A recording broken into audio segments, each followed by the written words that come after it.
that was like your introduction to yourself, to expose yourself, but also like you're still building because you're an artist. Yeah. Even though you're a producer and you're getting clients and all, like you're your own artist as well. Yes. Yeah. I'm kind of like in the way that like, you know, Pharrell, or Ye, or K Tronada, like all these guys are like producer artists, you know, like producer first. Not Rick Rubin. Yeah. Oh, he's not an artist.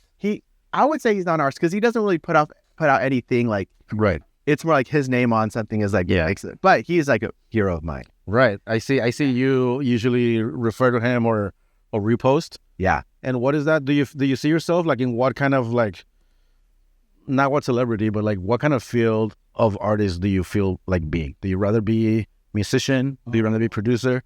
Or is it you're just all of it? You know what? I think as I've gotten more into this, I really like being a producer. Okay. Because I feel like a producer is the culmination of everything, you know? Mm-hmm. It's like, in a producer, you have to be a cheerleader. Yeah. You have to be a little bit of a coach. Okay. But you also have to be an engineer, you know, a little bit of a scientist. Yeah. You also have to be a musician. So you have to be a little bit of like, you know, understanding how everything works. And then you also have to be a little bit of like, of a visionary in a sense. Yeah. Like, you know, you're helping bring the vision to life. So you have to see like the whole picture, keep that on. So like, I do feel like it's a little bit of everything that I've kind of like skill that I've accumulated throughout the years. Yeah. Being a guitar player, like in Major Minus, or being a beat maker. Yeah. Working in a studio. Yeah. Like none of it was wasted. Yeah. Like everything that you have been part of because you a producer. Exactly. Yeah. The accumulation of everything of every skill has led to like, it does feel like this moment. For sure. Sense, you know, and it feels really cool to like have like a Swiss Army knife of tools. And, but like the biggest goal really is like of being a producer. I really feel it's like getting the artist's vision and bringing it to the finish line. Okay. You know, like it really is. And I wonder about producers because I am a musician, right? I'm a musician. We talked about like, doing something together and all in the future. Yeah. But it's always been like, at one point in my life, it kind of became second nature and production became more of my thing, the musician. But like music is still a thing. But this was an ask you as a producer is like a musician comes in and these songs are their like passion. Yeah. They're their passion babies, you know? Yeah. So how much, you know what I mean? For real. Like how 100%. much of that as a producer, because as a musician, you have that for you. But as a producer, how much of that do you have the freedom to like change for the artist? Or like do you want to keep their vision intact? You just make it better? Or what is the mentality? That's probably more like it. I want to keep their vision. I want to stay as close to their vision. What I will probably more is like be support to like, hey, like, what if we cut this chorus in half? What if we change the melody a little bit here? What if we shorten this up? What if we make this song here? Oh, I'm hearing horns here. I'm hearing this here. I'm hearing a different bass, you know? So it's more like tweaking. Yeah. But at the end of the day, like we are in service of the song, but even more, I'm in service of the artist and their vision, because at the end of the day, like I want to be proud of what we're making 100%. Yeah. But it's their fingerprint, you know? And so I want them to be proud. I want them to be proud. Yeah. 5 years down the road of whatever we're making now. Yeah. Oh, I still love that. Or not like, oh, I wish we did this different. You know, I like, oh, like, then it's like, then I don't want them to feel like they did things that they weren't authentic for sure, their vision. Yeah. And what I'm kind of doing is probably like, again, like saying like, oh yeah, like this is cool. Let's tweak this. Let's change this here. Let's move this here. Let's like play with this here. Right. Or think about this a little bit differently. And I think it's like, I want to be proud of the things I'm creating with people, but also at the end of the day, like this is their, for sure, their base. Like your job overall is to make them proud of their exactly. Yes. Yeah. I want to help them be proud of what they're making. I love that. You know? And how has been your experience? Because right now you were telling me earlier that you're basically been booking. Yeah. Like how has your experience been working with the people coming into the studio? Like how's that evolved into the business that you want? Yeah. And also like in the relational. Dude, it's been so good. I mean, relationship is key. I feel like if you want to have a thriving business, you have to be good at maintaining relationships, making relationships, creating new ones, and just giving people a sense of value when they are like, I think everybody wants to feel special. Yeah. So bottom line. Yeah. It's so like, dude, if like I say, oh dude, you're like, this is very true. Like your shoes are dope. Like, then you're thinking, oh yeah, like, I don't know, you're making me feel special. No. Yeah, but like, you care about that. Right. And then you're seeing that I care about it. Right. And I think it's like, when you come into this space, it's a place to feel special, but also to feel pushed and also to feel like that challenge, motivated and challenge. Yeah. It's like you want someone to feel like here, like very welcomed and special, but also room. Yeah. And building, and you can't like really challenge someone or just like help them in new directions unless you have a strong relationship. That is true. So like by the time I'm hopefully recording with people, like we're cool. Okay. I consider the person the friend, hopefully, and they consider that to me, and like we can kind of be jokey and have fun and just like be real. Be real. Yeah, because when you're creating music, especially or any type of art, it's very vulnerable into like oh, how about this? Like they're entrusting you, and I don't know, like if there's not that level of relationship yet, it's gonna like hinder. Exactly, and that's gonna like prevent the vulnerability that they're gonna be comfortable being here in the space and with me. So I always want to make sure that the relationship feels. It doesn't have to be like we're buddy, but it does have to feel like we feel comfortable with each other. We can like be joking, we can laughing. Like I always like to think it's like for every hour of music you're making in the studio, you should have 2 hours of laughter before. Bro, that's so good. Yeah, and I think that applies every time I do a podcast. Right, I try to translate the person that I'm talking to into like everything else that I do. Yes. Right. So basically, I'm not a producer, but if I had clients for photography or social media, right? Like for every hour that we do, there has to be some relation. Yes. Yeah. Because if not, we're not gonna vibe. Exactly. Like dude, like you and me, like we went out, we hung out that one night. And that was like a couple years ago, but still, like I still remember it, dude. And we kept in touch. Like it was touch. And we stopped. Like, it's all like when I see you, it's like I can approach you and we can feel comfortable with each other. Yeah, so, dude. And I had a rule working in churches, right? Like, because you operate with a lot of volunteers, interns, and stuff, right?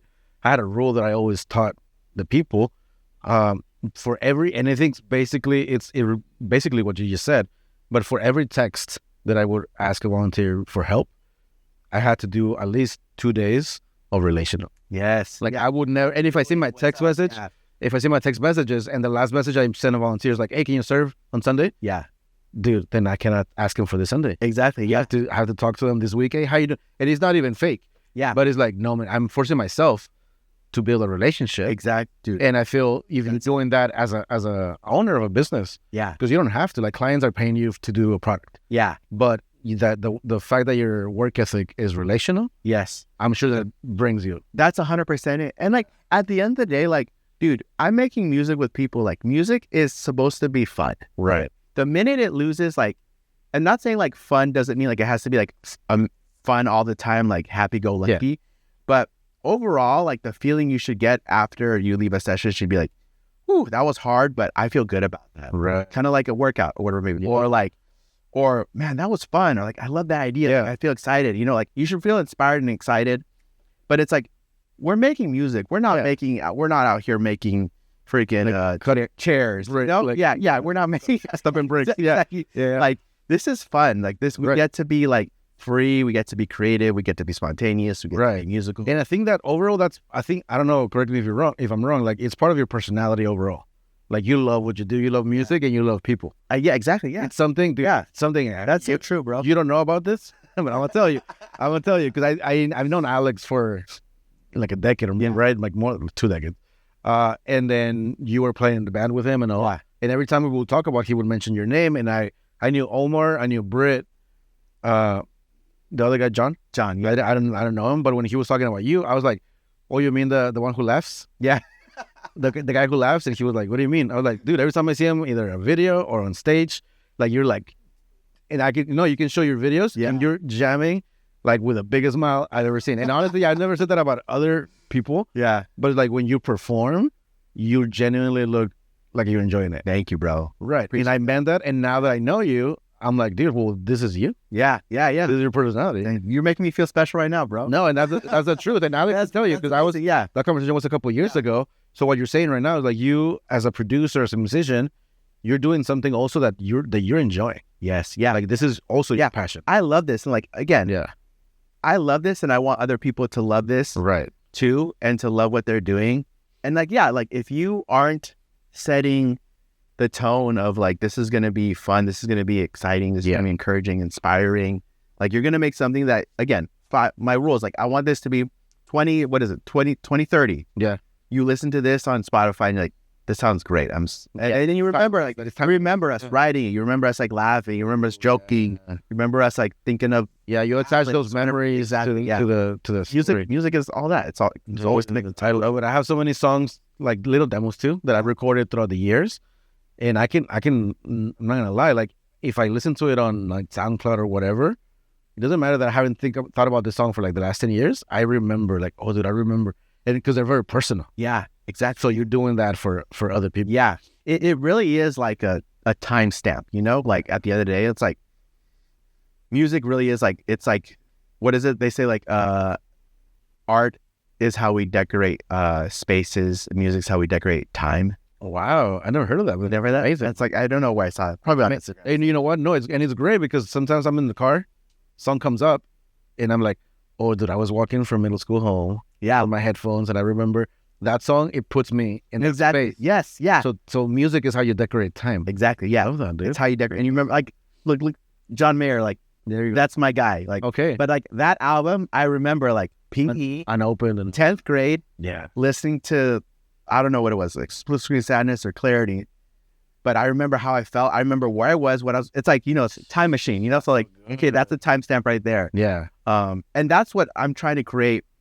Bigger picture, besides giving someone a good experience, making something that lasts forever, and that also reminds them of a good time and a beautiful time. I love it. And a time in their season, whatever they're going through, you know? Right. And then you're doing that for the artist, but the artist also, through you and them, they're doing that for everyone else. Yes. Like all the listeners that they're going to connect with. Exactly. Like you're part of that process. Yeah. And it's like a gift that keeps, like, you know, it's like a tree, you know, like you plant a tree and like, you get to enjoy the fruit and the shade from it in multiple seasons. But then also, like, if you move, someone else gets to enjoy that tree. Someone else, like, you know, they get older and their kids use that tree for a rope swing. You know, it's like it's like a timeless like benefit. Yes, yeah.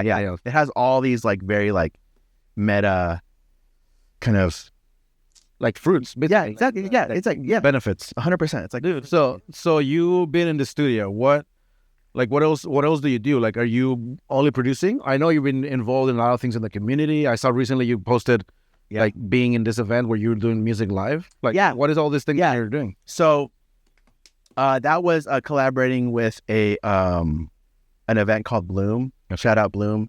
Isabella heads that up, and it's a great community for artists. Yeah, it's also like it's like a monthly showcase where artists, she connects with artists, and she's an artist of her own right, very talented. Yeah. And she puts on these showcases, kind of like a So Far Sounds. Okay. But I feel like this is a little bit more local, more San Diego focused, San Diego artist focused. And I think this year, like, she's doing different themes every month. Yeah. You know, instead of like 4 or 5 artists showcasing their songs. So she had a producer night. Nice. Where it was me, my buddy Kevin Selmer. Yeah. Other talented musician, producer, bassist, here in San Diego. And he's in East County, like Spring Valley area. Yeah. And another guy named Zach Wolf, who's another amazing, talented producer. So all of us had an hour to create a song on the spot. Wow. And like, I was looking at that and I was like, dude, the pressure of that. Oh yeah. And I know that you were, I mean, I'll get to that. You were interacting with the crowd. Yeah. So I would have been, as a creative myself, in a different scenario, I'd be like, okay, don't let me build a thing, you know? Yeah. You were like, what do you guys think is good? Like that's amazing. Yeah. I wanted to leave a lot of room for like the audience to like participate. So like my friend Jared ended up being there, and I invited him to play bass, and I had the crowd pick a chord progression that they liked that I was playing. Yeah. You like this? And then it was like, okay, like everybody, like I have an idea of a beat. Laid it out, had them be involved with the BPM, the key, and then now everyone come up with some melodies. Someone come up, lay your melody down. So you laid out, you know, and then you were recording it on quad. Exactly, yeah. So actually, me and Isabella, because she was one of the singers that came up and provided some musical elements and melody elements, and we actually finished the song and we put it together. And she like wrote the rest of it. It came out really good. Is it out so we can listen to it? It's on my Instagram. Okay. So yeah, gotcha. So I'll check it out from there. But it's fun. Yeah. So I haven't seen the final product. Yeah. So that was like the final product of like After the Night. But yeah, doing stuff like that with Bloom. I'm also like playing like a lot of those like Bloom events too with artists that I'm producing with. Yeah. Josue Vasquez, another talented. Shout out to him. Daniela Angeloni. Monica Larea. Those are other. So these are artists that you worked with and now you perform with them. Yeah. So I do kind of like, if an artist that I've worked on a song with, if they have like a little showcase or something that they want to do, I'm always like excited and more than happy to play with it because I want to help them. That's the next stage of like bringing your song to life. Yeah, you can get the song in here, but then you got to go share it with people and like playing it live and sharing it on Spotify and all that stuff. So it's like that's the second half of music where it's like the interaction with the fans and with the listeners. Yeah, the listeners, the audience. So what do you envision yourself growing into? Because right now it looks like between when you started, and if you're saying that it was like 2015, bro, I want to be the best producer in San Diego, dude. And I think you could. I mean, you can. No, I mean with respect to all the other producers, for sure, because there's so many talent. Like shout out my boy Kevin. Yeah, amazing. Like that guy is insanely. But it's like I want to be one of the best of San Diego, and I really want to like solidify this, and I want to just make music with artists that are trying to really like pursue their artistry, Like I think like I really have enjoyed working with like Josue is an example, Danielle, like I said, like Monica, like those specifically, like they are their own artists with their own identity, their own voice, their own vision, and I get to be with them on that journey. So I want to do that with as many artists in San Diego as possible, and I'm really trying to like not limit myself to genres. Right. I'm doing a country song right now. Sweet. I've done some singer-songwriter stuff. I definitely probably do more like pop, a little bit of R&B, a little bit of soul, alternative, a little bit of funk kind of. Right. So those are like the things I'm really like getting. But dude, I really want to be one of the best producers in San Diego. And I mean, I would, in 5 years, dude, I'd love to like win a Grammy. Dude, 5 years, you see that as a reality. Yeah. I love that. Like win a Grammy and, become one of the best producers in San Diego. Because there's room for everyone, but for sure. I want to be considered one of the.